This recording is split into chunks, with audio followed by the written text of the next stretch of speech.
Good afternoon, everyone. It's so great to have you back here with us. My name is Trish Bose, and I'm Executive Director of the San Dieguito River Valley Conservancy, and this is our second segment, a lesson for you to get the yard best next to nature. The San Dieguito River Valley Conservancy's mission is to preserve and protect the natural resources of the San Dieguito River Valley, and along with that, provide recreational opportunities to the public, including helping to plan the 70-mile Coast to Crest Trail that will travel from North Beach in Del Mar to Vulcan Mountain in Julian. And as part of that process, we want to create an amazing linear green space that includes not only public lands, but green spaces on private property as well. And that is why we are implementing the Next to Nature program. One of the subjects we discussed was last week with Brooke Sarson about water recycling, water reuse. Today, we're going to be talking about fire. And I'm a fire sign, I'm a Leo, so this is really exciting for me. And I'm excited to present our guest, Conor Lenehan. He is the Deputy Fire Marshal for the Rancho Santa Fe Fire Protection District. Thank you so much for joining us today, Conor. Thank you, Trish, for this wonderful opportunity to be here. Absolutely. You do so much for the community. We were out in the field just last week going through and looking at the different fuel reduction projects that we were doing in the Lusardi Creek area between Rancho Santa Fe and Fairbanks Ranch. And I'm telling you, the fire came through there. The Witch Creek fire came through there, destroyed at least 7 homes, I believe, in Rancho Santa Fe and some in Fairbanks Ranch as well. And, the 2003 and 2007 the Cedar fire and then the Witch Creek fire, it ravaged and burnt a lot of preserve and habitat for species as well. But today, what we're talking about is the human side of, fire protection and fuel reduction and safety for not only existing residents, but future residents as well. That is correct. Wonderful. Well, we are partnering, as you know, these segments with Condor Visual Media and the Green Infrastructure Consortium. Condor Visual Media, Andrew Pittman and his wife Lucette, and we have Danny here. They're an amazing local family-owned business, and the Conservancy loves to support local. So without further ado, I think we could go ahead and watch the video. Thank you so much. Hello, my name is Conor Lenehan, and I am the Deputy Fire Marshal of the Rancho Santa Fe Fire Protection District. Today I'm going to talk to you about how fire-resistant landscaping and ignition-resistant building construction in the home ignition zones can increase the chances of your structure surviving a wildfire. The 2020 California fire season was record-setting and became the worst recorded fire season in modern history. Over 4.4 million acres of the state's wildland area were consumed, 10,000 structures were destroyed, and the state lost $12 billion in property damage and suppression costs. According to the National Fire Protection Association and the Insurance Institute for Business and Home Safety, the first 5 feet around a structure is the most important zone during a wildfire. Most structures that succumb to wildfires are from embers. Even though a wildfire may not be near your structure, embers can still travel up to a mile away in a wind-driven fire. These embers can penetrate roof and eave vents with traditional mesh screening and ignite the attic space. They can also land on your roof and gutters, igniting leaf litter, debris, roofing paper, birds' nests, or the gutters themselves, depending on the construction type. With that said, there are a number of ways your structure can prevent ember intrusion from a wildfire and combat direct flame impingement. For starters, all new construction within the Rancho Santa Fe Fire Protection District has to be considered ignition resistant. This means you have to have a Class A roof, such as concrete or clay roof tiles, asphalt composition shingles, or a metal roof. If bird stops are required, they have to be non-combustible. If the roof has gutters, they have to be non-combustible along with the gutter screens to prevent debris accumulation. Ignition-resistant eaves have to be boxed in with stucco or comprised of heavy-duty timber. All exterior vents have to be ember-resistant and prevent the intrusion of flames and embers.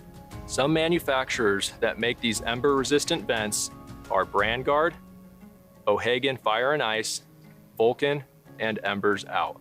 Exterior wall construction must be ignition-resistant materials such as stucco, stone, block, fire-treated lumber, or cement fiberboard. All exterior glass and windows, sliding glass doors, and garage doors must be a minimum dual pane with a minimum single pane tempered. All exterior doors must be a solid wood core with a thickness of 1 3/8 inches or a minimum 20-minute rated.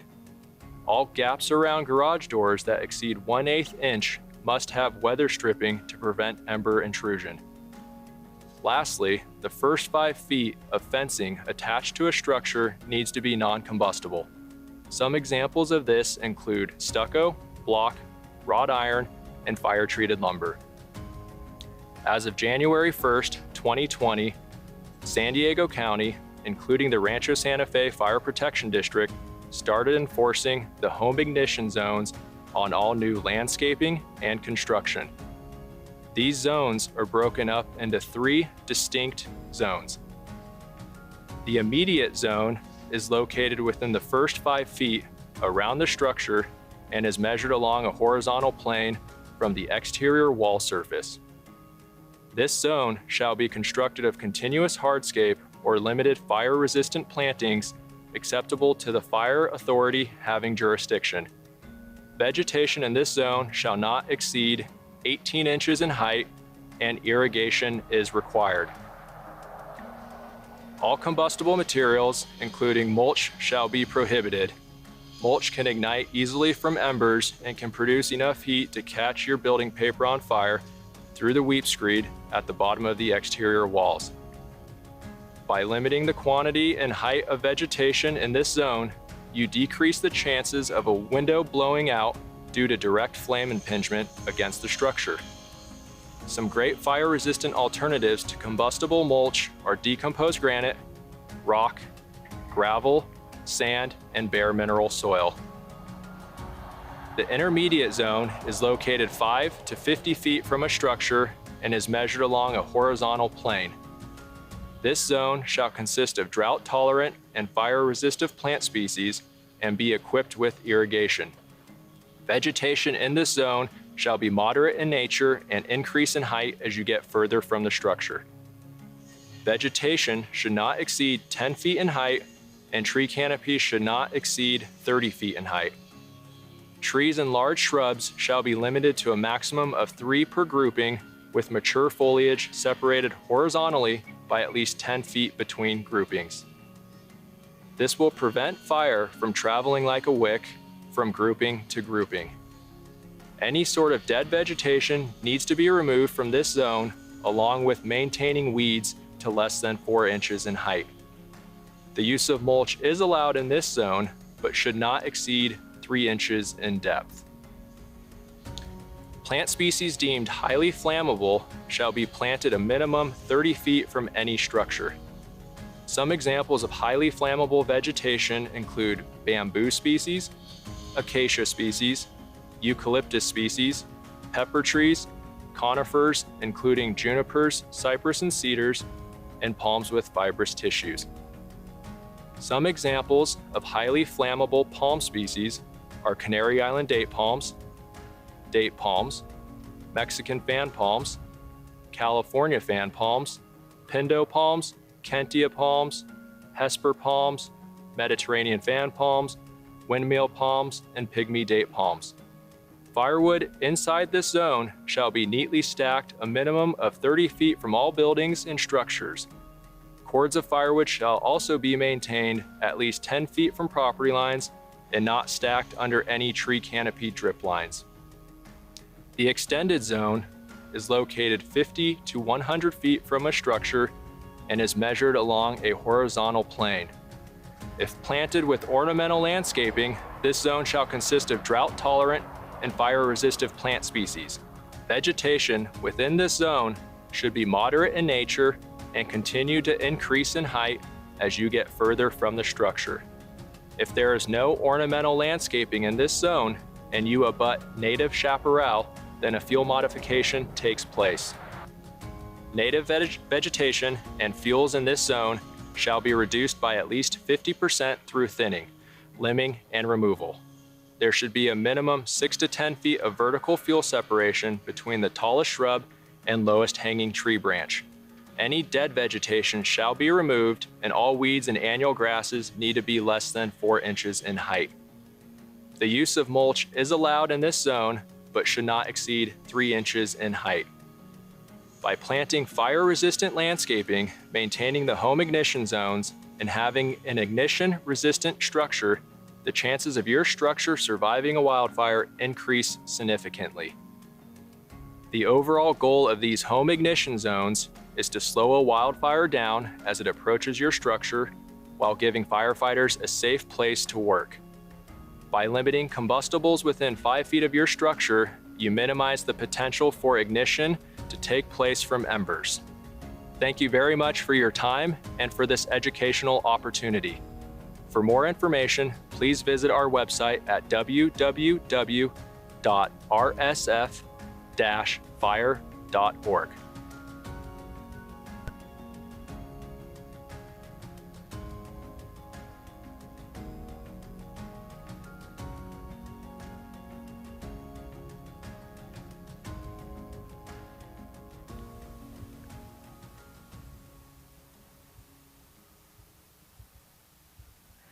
Conor, that was so great. All of that information, a lot to digest, I have to say, all the different layers, if you will, but so important. And I think it's really great. I know that you've come out, with me to consult with some homeowners on other issues, like where propane tanks can be, as far as the home is located, how many feet beyond the home. And the Rancho Santa Fe Fire Protection District does a really great job of helping homeowners out. One of the things that's really interesting to me is the different plant materials. There may be some people, I know Rancho Santa Fe, they love their eucalyptus, right? That they do, yeah. We have a very large eucalyptus forest throughout our fire district. And our ultimate goal is to maintain a healthy eucalyptus forest, but also making sure that these residents have 100 feet of defensible space. And, the eucalyptus trees, they are highly flammable because of all the oils and resins in the leaves, and they have a tendency to burn very well in wildfires, which is why we generally like those eucalyptus trees a minimum 30 feet away from any structure.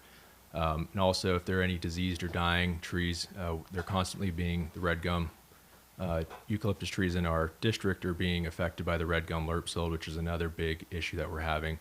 So, not only are they highly flammable, but they're also, a lot of them are diseased and stressed. So we're really actively working with the residents to try to educate them on the importance of, maintaining a healthy eucalyptus forest. And if it's in a state of decline, encouraging them to remove some of these diseased and dying eucalyptus trees within their defensible space. That is great. They're also big water guzzlers. And so they take a lot of water out of the ground that could be used by the native plants. We like to leave some eucalyptus when we're doing a fuel reduction project for habitat, if you will, because we do have birds that like to nest in certain trees, and they always come back to the same one. It's really interesting, the pairs. They come back, they know exactly which eucalyptus tree they were in, the year before. For homeowners, for a future segment we have, there's a group called Lumber Cycle. They'll take your beloved eucalyptus tree or whatever tree you have that you need to remove, and they'll upcycle it. They'll make a bench for you or something else cool that you can have in your yard. So there's other uses for those different materials. one of the things also is native versus non-native. I know in some pallets, especially if you're close to a preserve area, a riparian area, a creek, you want to make sure that you're planting natives. Even if a plant, for instance, like acacia or, a palm may be on a pallet, that doesn't necessarily mean maybe that's the best thing for you to plant in certain areas next to the preserve. That is absolutely correct. We highly encourage, residents to plant the right species in the right location. We, definitely encourage native plant species here. That's one of the big problems we have with a lot of our highly flammable plant species is that they're non-native here to California and severely invasive. As you were talking about the eucalyptus trees, they absorb a lot of water and nutrients that some of the California natives, would be more beneficial using.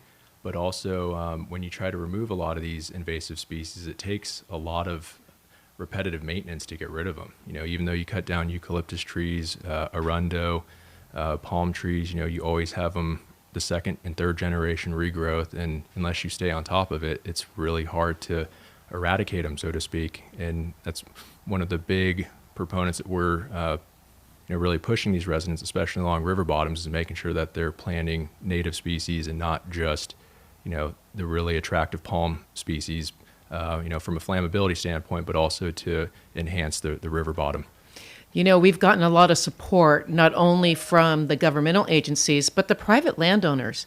I mean, they've contributed a significant amount of funding as match to other grants we've received from the federal government, the U.S. Fish and Wildlife Service, Partners for Wildlife, from the State Coastal Conservancy, from the California Fire Safe Council, from the Natural Resource Conservation Service. We've been able to receive a large amount of funding for these fuel reduction projects from the private sector. Not everyone sees, habitat restoration may not be a priority, but I don't know anyone who doesn't think that safety for themselves and their families, and also, for protection of their home isn't a priority. But you get two for one. Yeah, and I agree with that. Without the resident support and also the San Diego River Valley Conservancy support, the river bottom itself would not nearly look as good as it does today. That's dating back to 2014 when we had the Bernardo fire that burned through the San Diego River Valley, really opened the eyes to some of the Fairbanks Ranch residents, and they wanted to restore that river bottom back to its native habitat, and they were kind of the ones that really started this process for us. And believe me, when we have community buy-in and we have their support and their motivation to want to do the right thing and help each other out, not just for their own sake, but also for their community's sake, it makes our life a lot easier. And so we're very, thankful that we have the community of Rancho Santa Fe and Fairbanks Ranch that we've been working with, and all the support and also the grant opportunities that we've been able to secure to help remove those highly invasive and flammable plant species.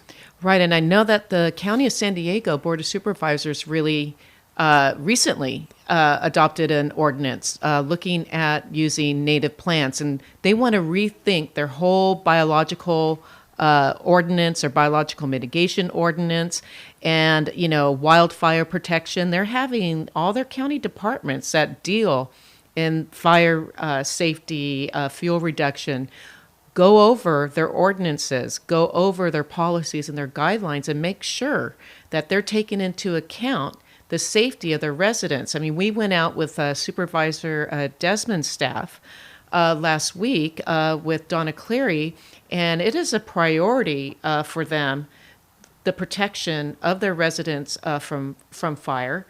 And it was also, I believe, Supervisor Fletcher and Lawson Reamer who, want to focus on the native species, the biology. And it makes it really hard when it's hard to get insurance, right? No matter what you do. Tell me about that. Does that have any impact if a homeowner goes through and does all of these protection measures? You were talking about the different things on the roof and the tiles and even the defensible space. Does that give them any further, kudos or points with the fire insurance agencies, or is it going to be harder for people in these fire-prone areas forever to get fire insurance. It's really kind of hit or miss. We've had a lot of residents throughout our fire district where their insurance companies have dropped their fire insurance. And it's been heartbreaking for us as their public agency to hear that, these residents have so much, value in their properties and their homes that they're not able to properly insure them. So we're doing everything we can in our power to help them out. We offer defensible space inspections for the residents. We do property inspections where, as the video pointed out, we go and take a look at each individual property, and we'll point out, hey, maybe remove this palm tree over here, pull the mulch back, or I see you have some older, existing non-compliant attic vents. Maybe you can swap those out to, harden your structure and increase the chances of it surviving a wildfire.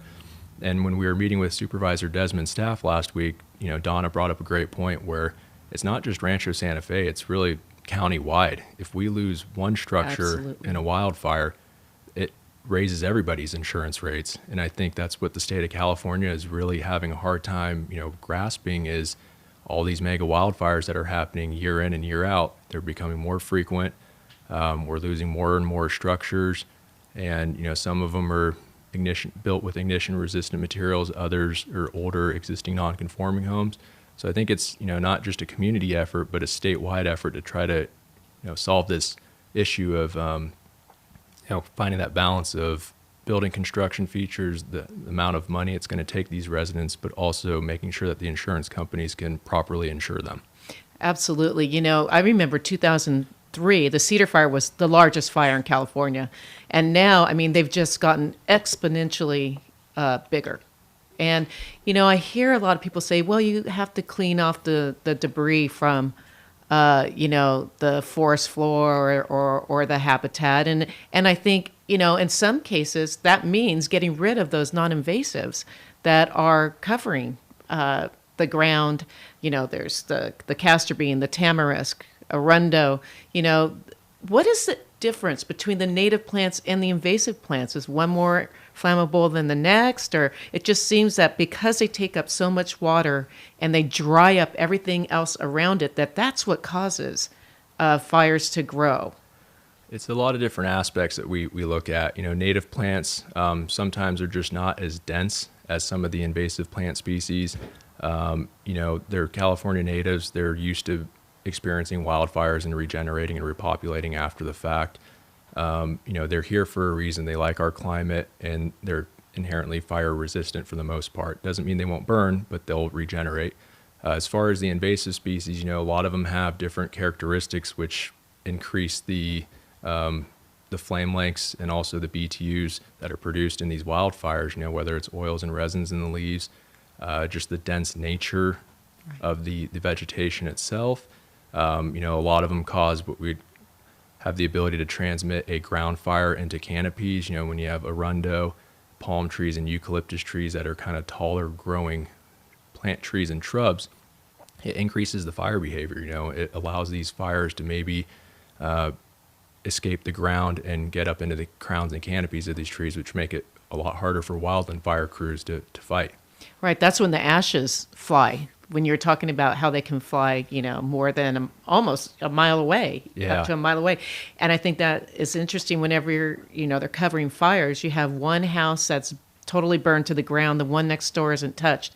But then the house on the other side of the untouched house, it's like it skips, houses. And it's because of the flying embers. That is correct. Yeah, embers are the number one reason why we lose homes in a wildfire. Embers can travel up to a mile down the way from the fire front. Some of it is embers from the vegetation. Others, as we've seen pictures of actual palm fronds, these big dead billowing skirts catch on fire and they blow in the Santa Ana winds and they land, a mile away. And it also comes down to the individual property. What are we looking at? It could be that one home has a Class A roof with ember resistant attic vents. Maybe the house next to it is a little bit older and doesn't have a Class A roof. Maybe embers got into the attic space and consumed the house that way. There's a lot of evidence that points to, these structures are being lost due to embers, whether it's embers getting into the attic space or actually the first 5 feet of structures is what makes homes very, very flammable. So that's why we're learning, unfortunately, as every wildfire goes, we're learning more and more about building construction features, but also landscaping features. A lot of people don't think about it, but the mulch in the planter beds within 5 feet invites embers. Mulch is a light and flashy fuel that can ignite easily, and it can produce enough heat to either ignite the vegetation in the planter beds and blow out windows adjacent to your structure, or also get underneath your weep screed and catch your building paper on fire. And I can tell you, doing damage assessment, that people have shown in reports that there were engine companies in the area that maybe just couldn't see the fires as they were happening, as it gets in the weep screed because it's inside the walls. So there's a lot of different components that, individuals and agencies look at as to figure out why these homes are burning. But a lot of evidence does point to those embers being pretty much the number one reason why. Wow. Fire science. Yes. Fire science. You were talking about the one house next door to the other one. One has Class A, one doesn't. Can you explain? There's a new law, I believe, that was put into effect, and it says if you're going to sell your home, you need to rehab or bring it up to fire code. Can you tell us a little bit more about that? I was a little confused. I thought, is anyone grandfathered in, or what does that mean? So Assembly Bill 38 is going into effect July 1st of 2021. And now any resident that is in a very high fire hazard severity zone, which is our entire fire district, or even a high fire hazard severity zone, has to disclose that their structure is in that fire zone, but also they have to either get a defensible space inspection now by the fire department, or they have to disclose it to the buyer and they have to negotiate. So if I'm the seller of a property, I have 6 months before it hit the close of escrow to get this defensible space inspection completed. And if I do not complete it at that time, I can negotiate with the buyer, and the buyer has up to a year after to get that defensible space inspection done. And that's where it gets a little hairy is we have 2 areas that we're looking at, the local responsibility area, but also the state responsibility area. So our fire district, we're predominantly state responsible area, which means if we have any sort of incident, CAL FIRE will also help out because they are the state's fire department. Gotcha. So we're negotiating with the local unit chief to see who's going to be responsible for doing all these property inspections to make sure that we're compliant and following the state's guidelines. And then everything in the local responsibility area falls on the local city or fire district, which would be us. Wow. I mean, there are so many things involved between insurance, regulations, and let's just say that the threat of fire, the existing threat of fire, it just seems, why would anyone want to build homes in a fire-prone area? Put people in harm's way or for property damage. It just seems, where do we go from here? So it's just really important. And what you're doing, it just shows why what you are doing and what countywide fire districts are doing is so important for the public. And why it's important for us to look at things holistically, like you said, countywide. But even on the smaller scale, if you're having a home built and you have an architect doing it, he should be working, she should be working together doing the home and the landscape at the same time so that they complement each other and that it's being done in a way that, makes sense. That is absolutely correct. A big part of our job is just public outreach and education. I can tell you building moving forward is going to get a lot more restrictive. There's a lot more assembly bills and Senate bills coming down that are going to significantly affect construction. And also retrofits. Another part of that AB 38 bill is you as the property owner coming up with a list of low-cost retrofits that you have implemented on your structure and having to disclose that to a buyer. But for us, we're in a very good position where we have a couple members on staff that review landscaping plans. We have a good, I think, decent amount of knowledge when it comes to plants and, fuel modification. I know you do. Stuff. I've seen it in action, Connor. Thank you very much. But I think, moving forward, the state's going to have to start looking at that, in my opinion, and trying to be a little more proactive with what people are planting in proximity to, these developments.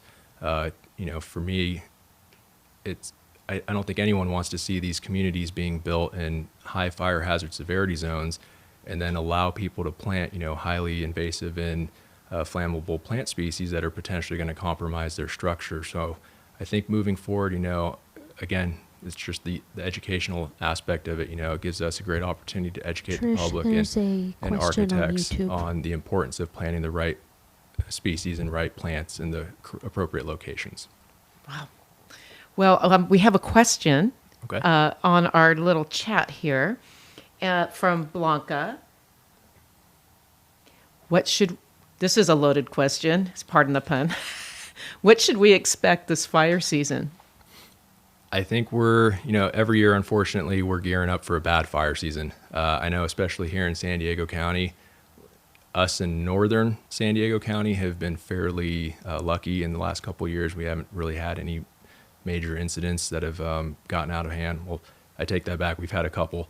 But like every year, we're expecting a very active fire season, unfortunately. The fuel moisture levels are lower now than they were in years past. We've had very limited rainfall, and it's unfortunately going down the path where California's wildfire season now is year-round. Some of the state's largest wildfires have been in the non-traditional Santa Ana months. So we're on high alert, as is the state, and we're geared up and ready to go. Thank you very much. Mm-hmm. I think that's that. I have one last. I know I keep talking about it, but I just want to give a shout out to the Next to Nature program, and I think that there's a lot of planned developments all along the different canyons in our watershed.